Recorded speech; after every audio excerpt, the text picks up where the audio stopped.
Hello, everybody.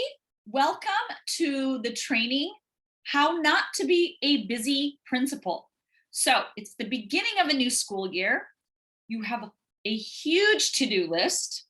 You're feeling lots of overwhelm, and you don't want to be exhausted and burned out and miserable from now until the end of next June. So this training is going to talk with you about how to not be so busy as a school leader. For those of you who don't know me, my name is Angela Kelly Robeck. I am a certified life coach for school leaders. I am a former teacher, coach, and school leader and district leader. So I've been on many seats on the bus. I know what it feels like to be overwhelmed in the position. I was there for many years, and I have learned how not to be busy with my personal life, professional life, and I'm going to teach you some tricks and techniques on how not to feel busy and overwhelmed for the entire school year.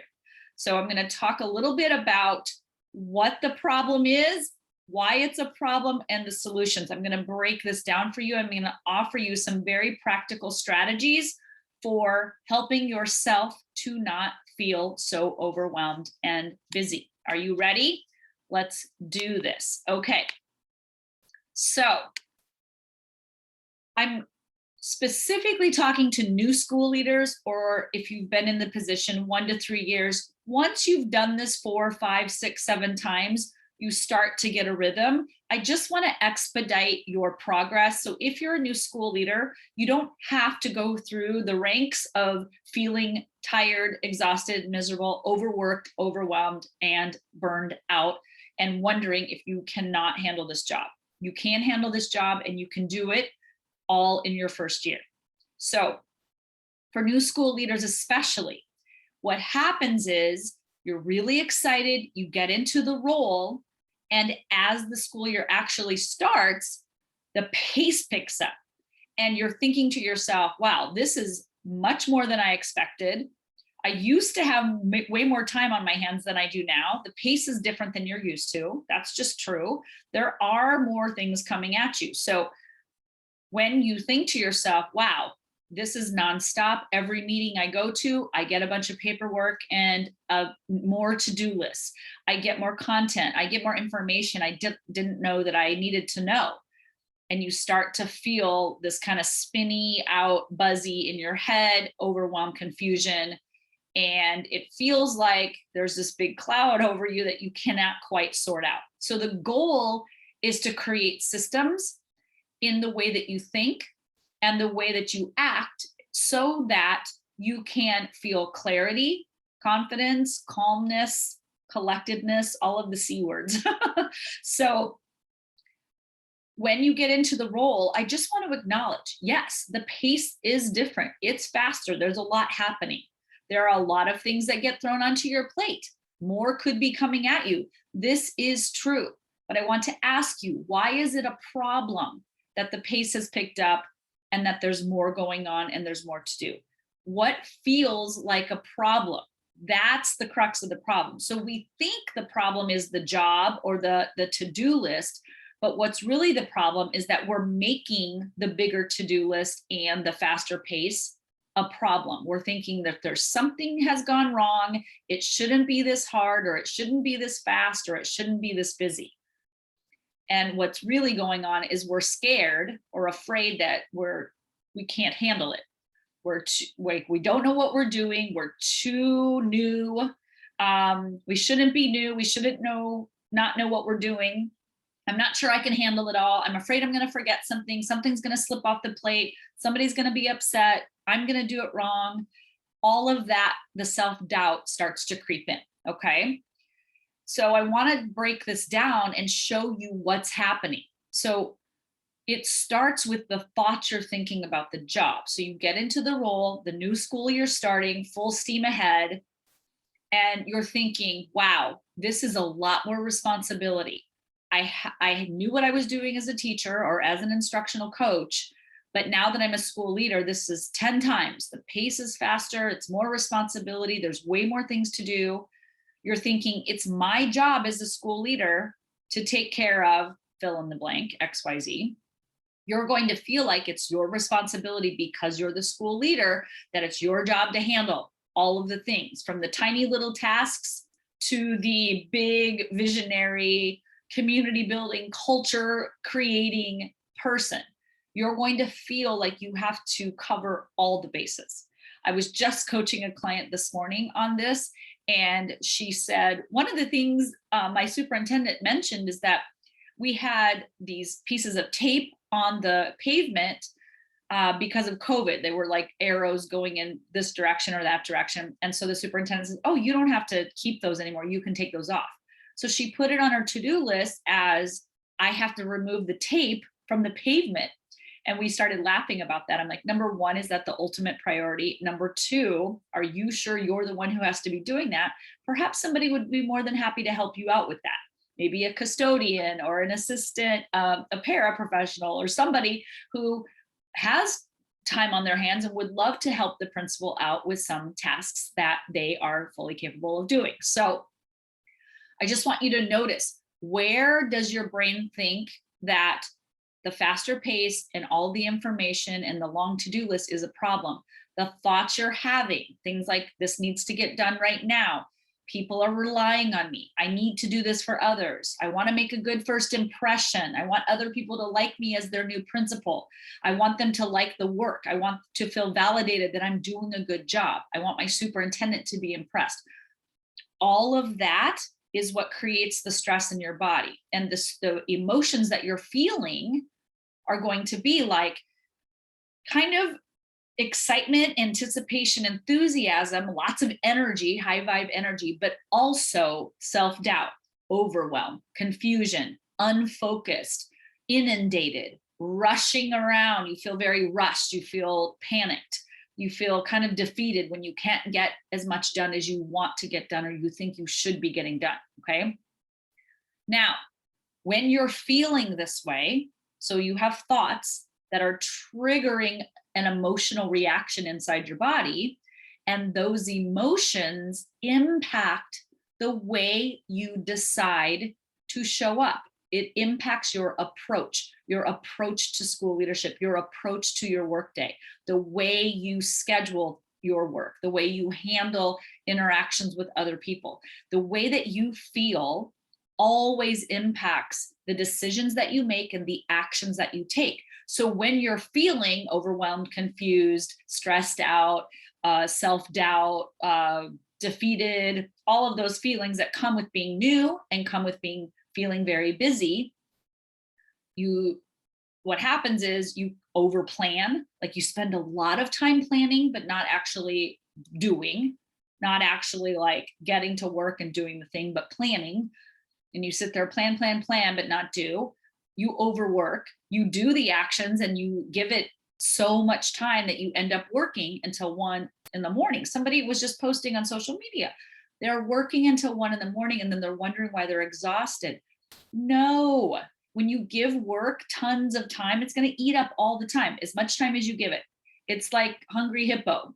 It'll keep eating the time away for as long as you give it. So when you overplan, you spend a lot of time planning in the planning stage, but not in the doing stage.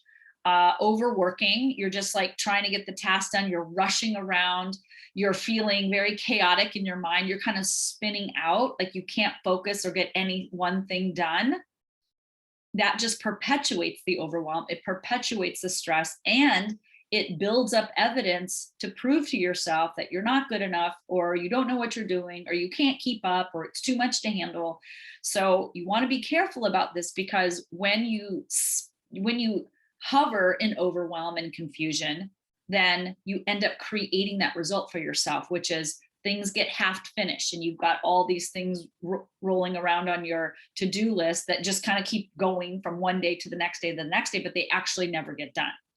Sometimes you get very messy results when you try to rush around and do a million things on any given day. You get half of it done, you do it half well, you're not completely present and focused, and the results start to feel messy to you. They feel unfinished, they don't feel polished, they don't feel like the quality of work that you want to put out. You create the result of more burnout and more exhaustion, and you feel like you're chasing your tail and you're just getting up, getting on the treadmill and running about, which raises your anxiety as a result of all this overworking, all this over planning. And ultimately, you get really frustrated and you either just go into robotic mode and just do the work, even though you're not enjoying it, even though you're miserable, or you kind of give up. You give in, you fail or quit, right? And what you're doing as a result is you're giving your control of your time to external circumstances. So what happens is when you think things are happening to you and you think that your day is happening to you and your time, the way your time is spent is happening to you, you are giving away your empowerment. You're giving away control of your time to the external circumstances. You're making them, you're blaming and complaining that all of this is happening and the to-do list is so long and the pace is too fast, all of that.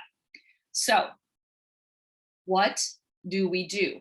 What is creating this overwhelm and how do we start to navigate it? So I'm going to break this down and talk about what the problem is, why it's a problem, and then a simple solution to help you start off your year.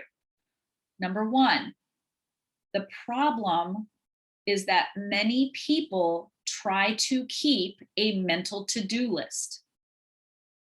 So you might have a few things jotted down on a notepad of paper or on a calendar, but as you're going through your day, going through the campus, going to meetings, more are coming up, and your brain is trying to keep that mental to-do list up and functioning. So when it stays in your brain, everything that you're hearing or the paperwork you're getting, all of that input, your brain is trying to keep up with all of it. When you don't get it out of your brain, it's like a computer that's running a really energy intense program in the background. So if your computer's on and it's got something big, like some kind of a video that's running in the background, it's consuming a lot of energy, even though you're not actively using it. That's what happens inside of your brain when you keep your to-do list in the mental state inside your head. And why do we do this? We do it because we don't think we have the time to sit down and write it all out. So we avoid writing it all out because we think it's just like, I'll just remember that. I'll just remember that. I'll keep the note of that. And what happens is that builds up, brain starts to feel overwhelmed, but it can't turn off. You can't go to sleep at night without it spinning out. You can't be home with your kids without thinking about work because it's still spinning in the background. So we also don't like to write this down because if we do, we're thinking to ourselves, oh my gosh, it's going to be 200 pages long. I'm going to be so overwhelmed. I don't want to have to see all of the to-do things on my list. It will feel too overwhelming. I can't handle it. And so you don't schedule time into your day to just write it all down and get it all out. You think it's going to be so much bigger than it is. And we'll just tell ourselves, we'll just juggle it in our mind because that way we don't have to look at the reality of all we have to do. Why is this a problem? Keeping the mental to-do list, the brain is always on and it can't shut off. When you're expecting your brain to be the container, the captor of all of this information and all of the tasks and responsibilities that you have to do, it just consumes you mentally, emotionally, and physically. So what do you do about it? The simple solution is you write it down onto paper. Give yourself 5 minutes, 10. It will not take as long as you think. 5 minutes, write it all down until your brain feels exhausted, until it says, I think that's it, right? I think that's about it. You kind of feel that release and you kind of sit with it for a minute. I want you to write down everything, professional tasks, personal tasks, everything from sleeping to getting up and showering to the time it takes you to get ready to your yoga class to your exercise, whatever you do in the morning routine, making your coffee, your commute hours, the time it takes you to do your personal or your professional task. personal errands, personal phone calls, professional errands, professional phone calls, all of it. All of that eats away at time, right? Every single thing we do is an investment of our time. You want to acknowledge that and be truthful with yourself about how you're spending your time and what you're spending your time on. So the first step is just to get it all down onto paper. I sleep 6 hours a night, 8 hours a night, 10 hours a night. Put it down. How much time does it take you to get ready? How much time does it take you to get out the door? How much time to prep a healthy lunch for yourself? How much time does it take for you to do your school newsletter? All of it. Write down personal, professional, okay? Just get it all down. It'll take you about 5 minutes at most, maybe 7. And then you can sit with that list, okay? So once you've done that, what happens next? Another problem comes up. You see the list, and then you just either go down the list in the order it came out of your brain, or you pick and choose what feels good to get done, right? So problem number 2 is not prioritizing the to-do list.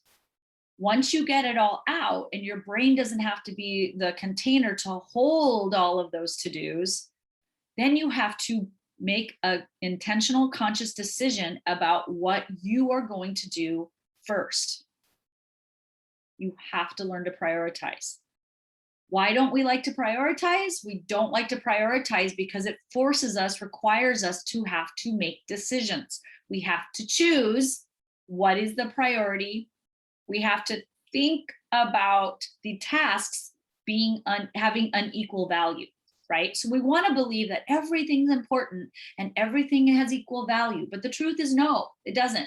Scraping tape off the concrete is not as important as knowing what you're going to say to your staff on the first day of the staff meeting for the year.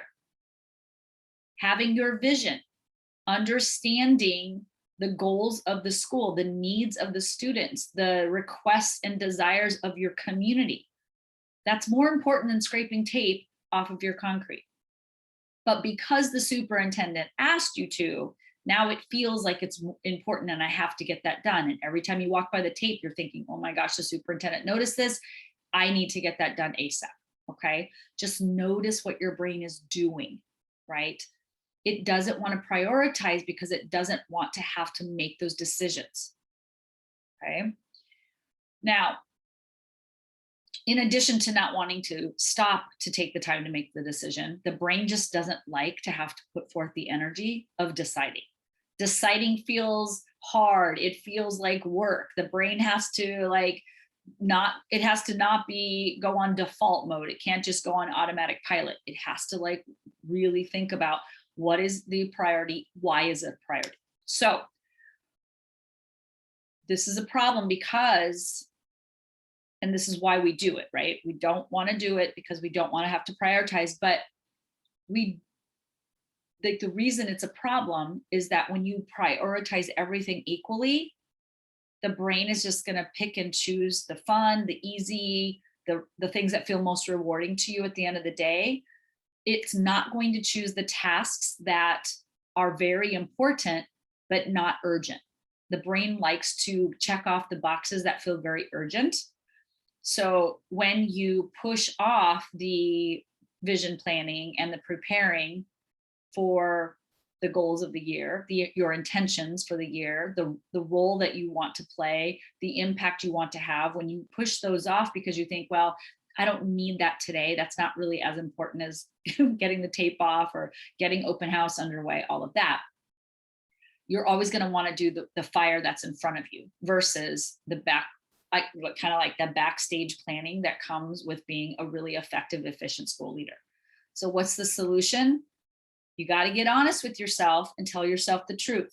There are priorities. There are tasks that reap a bigger outcome and reward and benefit to you in the long run than other tasks. So you have to get honest with yourself and tell yourself that. And if you had to choose, if you had to prioritize, if it weren't an option, what would be on the top of the list? Why would it be on the top of the list? Make sure you ask yourself why, because you want to like that reason. It has to be of value. You have to validate that the one thing you're going to get done above everything else is that task.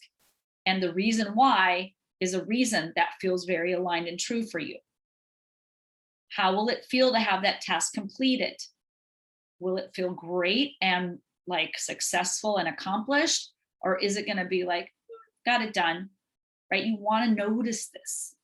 Does that task, the completion of that task, does it give you the long-lasting benefit that you are seeking? Does it get you closer to your goals?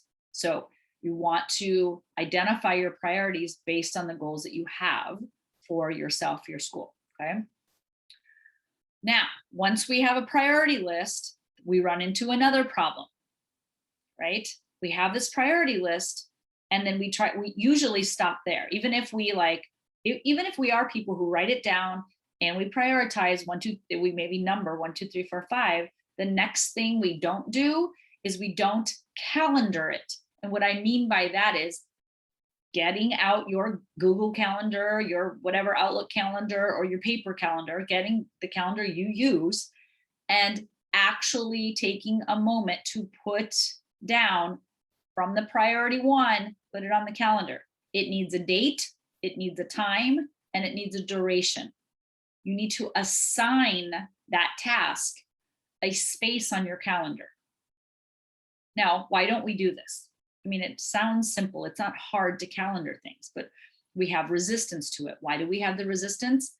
We don't, want to acknowledge that it takes time to do this work, right? We don't want to take the time. It's kind of boring. It's kind of laborious. It's time consuming. It's really unnecessary because I know that I sleep 8 hours a day and I already know how long my commute is. Why do I have to put it on my calendar, right? We don't want to have to acknowledge the amount of time that our life spends on the routine actions, how much time we spend sleeping, how much time we spend getting ready, how much time we spend driving. We don't want to have to think about that because doesn't feel like very productive things, right?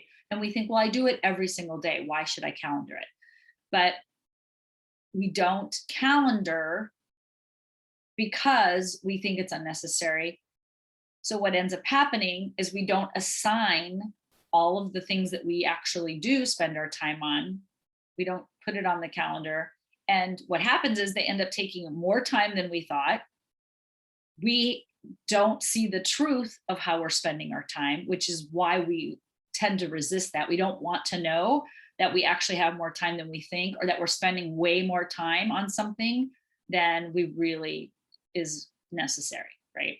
Maybe we're spending an hour getting ready when we could get ready in 40 minutes, and that would save you 20 minutes a day, right? We don't want to have to like nickel and dime our resource of time, which is the minutes in the day. But think about if you had 20 more minutes a day, you could pack yourself a healthy lunch. That 20 minutes, you could spend that time planning out what you're going to eat for the day, or you could spend that 20 minutes before you shower doing a quick workout. So when you think about your time, it's as valuable as money. You want to spend time in the way that you spend money. You have values, you have priorities, you assign and budget, right? You budget your money, you want to budget your time. Calendaring your time is budgeting your time. So we don't like budgeting because it feels restrictive and we feel like we're, being kind of silly with our minutes. But when you don't do that, what happens is the easy stuff gets done, the hard stuff doesn't, or you procrastinate it, you push it off and have to hustle last minute, or they just kind of get pushed off indefinitely and you don't ever really get them done, which is why so many of us have that kind of like always that gnawing feeling in the back of our minds or our stomachs that we're not really getting enough done, doing the things we need to do. We never feel accomplished. We never get to say what we did today was perfect. It's enough, put it away. I'm going to go be present at home. Tomorrow's a new day. You don't establish a new routine or get into any kind of a flow with your work. You don't build a relationship with your time. So what is the solution? Once you've made your to-do list and you've prioritized it, you've got to put it on the calendar. You have to give it a date, a time, and a duration. And my recommendation is the shorter amount of time you give a task, the better. Push yourself. How quickly can I get the newsletter done? How quickly can I review the budget and the purchase orders? How you want to notice, like, when you're giving yourself extra amounts of time because you want a luxurious amount of time to think and plan. Notice if you're doing that just to indulge yourself in having lots of time, or if that time might be better spent. Maybe you want to have lots of time to vision plan. Maybe you do. You have to decide what you value. Maybe you want to spend that time out in classrooms, or maybe you want to spend that time with students at the lunchroom, at recess, at dismissal. You need to be honest with yourself and look at how you're spending your time. And I invite, especially with those little tasks like the news, like the routine things like writing the newsletter, writing up teacher observations. I helped another client like reduce, she was spending an hour per person. She got it down to 15 minutes, in under 15 minutes. One of her evaluations, she was able to write in 7 minutes. We want to play the game. How quickly can I get this work done? So the goal is to go for B+ work. It doesn't have to be A+. Get it done, move on with your day. And the amount of time that you give yourself to play around with this will give you so much more time. So planning your time, budgeting your time, and then implementing that is going to result in having so much more time. So challenge yourself to do things in about half of the time you think that it's going to take, and just make it fun. I think of it like a time test. Like if I have to write a podcast and I think it's going to take me an hour, I try to write it in 30 minutes. And maybe it takes me 35 or 40, but there's still that 20 minutes. And then I can go and record it and I'm done within the hour, versus now taking a whole nother 30, 40 minutes to record. Just go get it done. Keep going. Okay. Finally, the last problem. So when you've brain drained, is what I call it to my client, with my clients, you brain drain all your to-do list, professionally, personally. You notice what you want to do, what you don't. You kind of like take stock of what your brain's thinking about where you're at. Then you prioritize it, and you're going to notice the resistance there. Once you've prioritized it, you're going to notice some resistance to want to putting it on the calendar, because you're actually spending your time, right? Like it's taking that little investment of time and locking it in. The last thing that becomes a problem is honoring the calendar. So most of us, even if we go through all of these steps, there are times, and myself included, and hey, we all do it, we're human. It's normal to not want to do work. Nobody wants to actually work most of the time. Oftentimes our brain is like, planning's fun, deciding, that I'm going to do something in the future sounds great. But the moment we actually are faced, it's Tuesday morning at 10 a.m. I need to look at the budget for the next 30 minutes and decide how I'm going to spend X, categorical fund. Your brain's not going to want to do it. It's going to be like, I'll do it when I have more time, or, oh, something more important has come up, or I'll take care of that later. Right? Your brain's really clever at coming up with these excuses to not actually have to sit down and honor the calendar and do the work. It's going to try and talk you out of it. But the problem with this, and the biggest reason this is the problem, is that every time you allow yourself to not do what you said you were going to do and to not honor your calendar, you erode your trust in yourself. You want to build up trust with yourself that you're going to do what you say you're going to do. You're going to do it when you said, and you're going to only give it that much time. So you're not going to feel like doing it, and you're going to have lots of great reasons why you shouldn't. Something more important's just popped up. Better do that instead. Naturally, the brain's going to do that because it doesn't want to have to sit down. It thinks it's going to be hard, or it thinks it's going to, take time or energy. And it's like, well, I don't want to do that. So I want you to know your brain will definitely come up with solutions and excuses and reasons why you should skirt around doing the work. It's not going to feel like it. So just know that, anticipate it ahead of time. And when it shows up, you can say, there you are. I expected this to happen. So what's the solution? You study your thoughts. You notice the tasks that you are most likely to avoid. And you ask yourself, what don't I want to do about that? Why don't I get this done? Why does it take me so long to write the board report? Or why does it take me so long to get the observations turned in? What is the resistance?